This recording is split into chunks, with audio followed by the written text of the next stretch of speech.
So I've been playing a lot of musicals recently, and what that's made me realize is the importance of three-note chords, or three-string chords, on the guitar. These shapes are really useful when you're playing in a larger ensemble or bands with a lot of harmonic instruments like other keyboards, other guitar players, a string section, a horn section, anything where there's a lot of information, a lot of harmonic information happening. A big guitar chord, like a open chord, for example, or other seventh chords.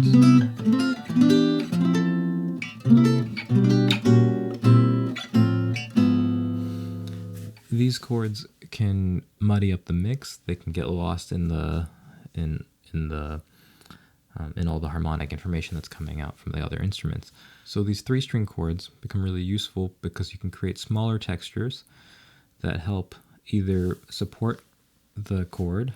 For example, if you play an A major triad on top of someone else playing an A chord, it can simply add another texture to the harmony that's already going on. Or you can play other triads that help add different color notes to the bass chord. So, for example, if I play a C sharp minor triad on top of an A chord, that gives me an A major 7 sound. C sharp diminished gives us, over an A, gives us a dominant sound.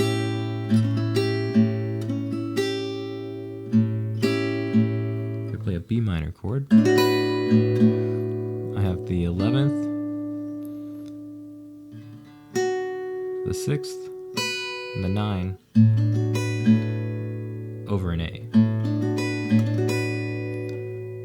So it's good to practice these different triads because not only does it give you other ways to play the same chords, but it also gives you ways to color and grab different extensions. So first we're going to start with a major chord and play it in all of its inversions. So this is a C major triad in root position on the G, B, and E strings. The way I found that was I found the C, the root C on the G string. It's the 5th fret of your G string in standard tuning. And then E is right across on the B string. It's the 5th fret of the B string. So we have 5 on the G string, 5 on the B string. I'm grabbing the 3rd fret of the E string here. That's a G on top there.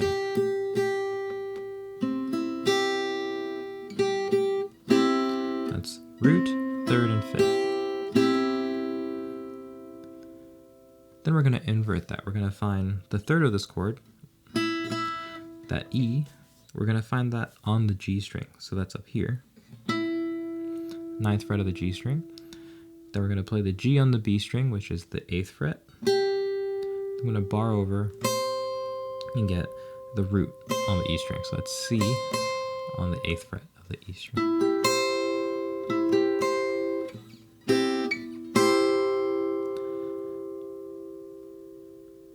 And then we have second inversion, which is up here.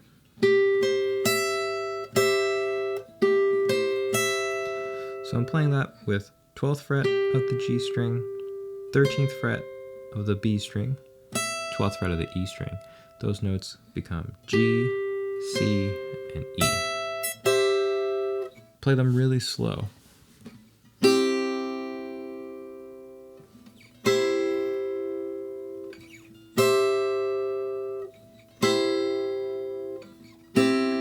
Play them really slow until you're really comfortable. And then I recommend going through all the different chord qualities that you can start with C as the root.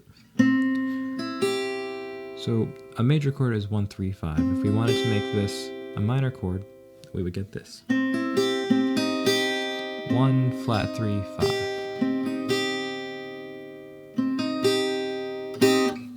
And then we can follow the same concept to invert these. I'm just going to go through them quickly for now.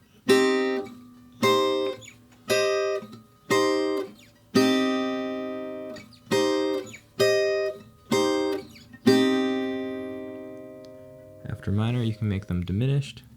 You take the fifth and flatten that. So you have 1, flat 3, flat 5. And then we can invert these as well.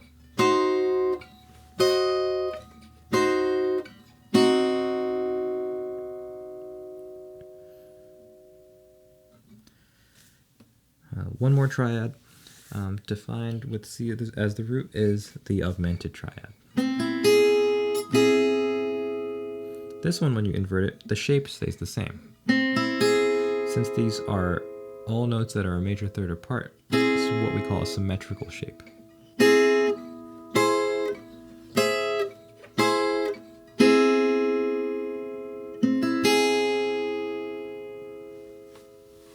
Now I'd like to talk about sus chords on guitar. There's a cool thing that happens with sus chords where when you invert them, you get either a sus2 or a sus4 depending on how you're thinking about it. So if we're playing a C sus4 chord, in root position we have C, F, G. That's the root of the chord, the fourth of the chord, and the fifth of the chord. So let's invert that. Let's go up the neck and put F in the bottom. Get this shape. F on the 10th fret of the G string, G on the 8th fret of the B string, and C on the 8th fret of the E string. Now if we think of C as the root note, this would be a C sus4 in first inversion.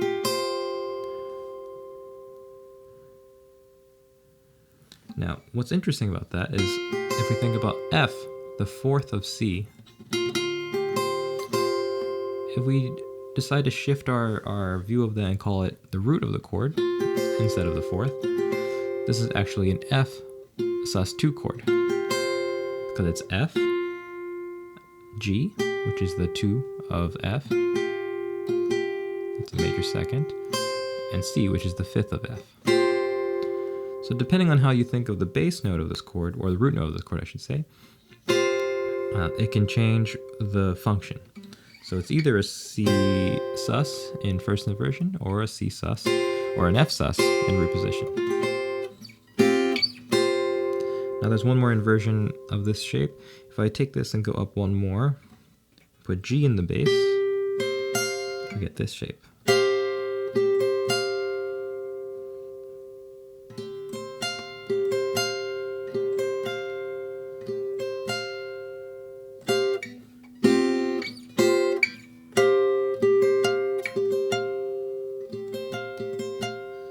So this G in the bass, this could be either a C sus4 in second inversion or an F sus2 in first inversion.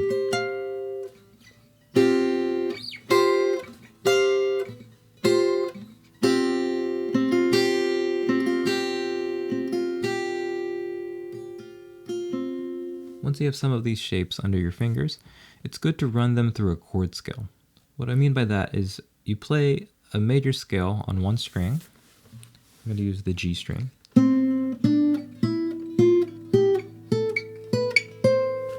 And for each of those notes, you harmonize it with the appropriate chord, like this.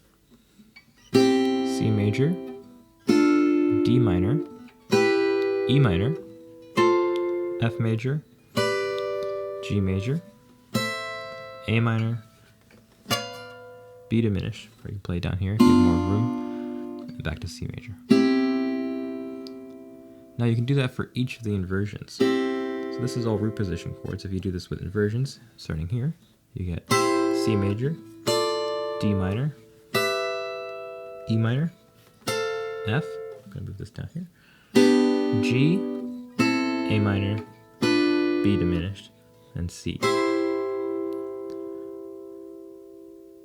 If you do that in second inversion, that's C. I'm going to play D minor down here, E minor, F, G, A minor, B diminished, C. I recommend practicing that. Again, slowly, using a metronome is very helpful, and just give each of those chords the same number of beats. I might try something like this. 1, 2, 3, 4. 1, 2, 3, 4. With inversions. 1, 2, 3, 4. 1, 2, 3, 4. Right, so that's a good way to get the major scale context for each of these chords. We can run the sus chords through this scale. An interesting thing happens when you get to the F in C major, and we wanted to play the same shape. If we're preserving the same shape in inversion, this is a root position, we get a chord that's not quite a sus4 chord. This is F, B, and C. Diatonically, this might be called an F with a sharp 11, or some other kind of note cluster. But if you just follow the scale in each string, you'll find this shape. Then a similar thing happens when we get to B. Not quite a B sus chord. But again, these are the notes from the C major scale. If we just follow them up each string, that's the shape we get.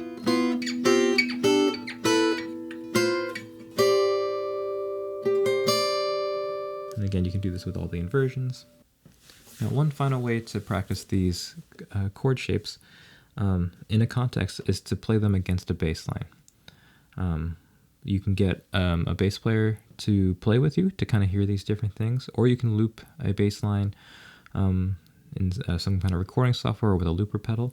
But for now, I'm going to try to just play these triads with a bass line along with them. So I'm going to try this bass line of just doing a 1, 6, 2, 5 in C. That's like this. It would be C, A, D, G. That's the 1 of the scale, the 6 of the scale, the 2 of the scale, and the 5 of the scale. Now if I play just the triads for each of those root notes, it would sound like this.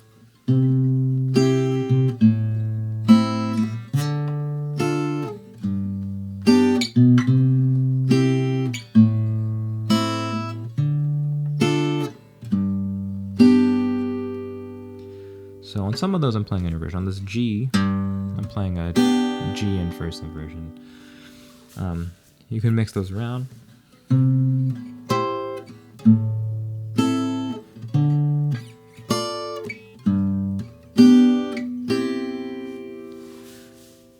And that totally works. Something you can experiment with now is adding some extra color tones to this by playing different triads on top of those bass notes. So for example, if I play a triad starting on the 3rd of each of those bass notes, so a triad starting from E on the C chord, that's an E minor triad, you get a C major 7 sound. If I apply that concept to each of these bass notes, this is what I would get.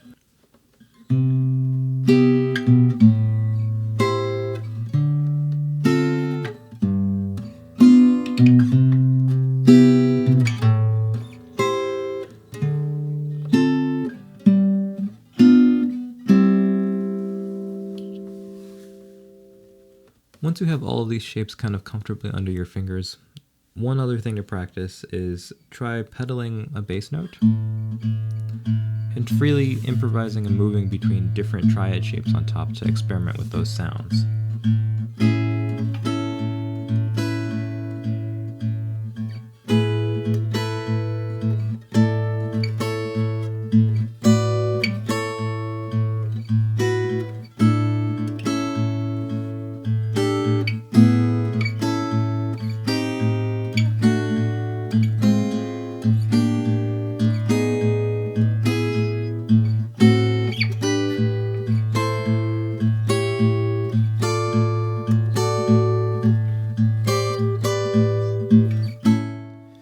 So thank you for joining me on this video. If you have other ways that you practice 3-string chords, please let me know.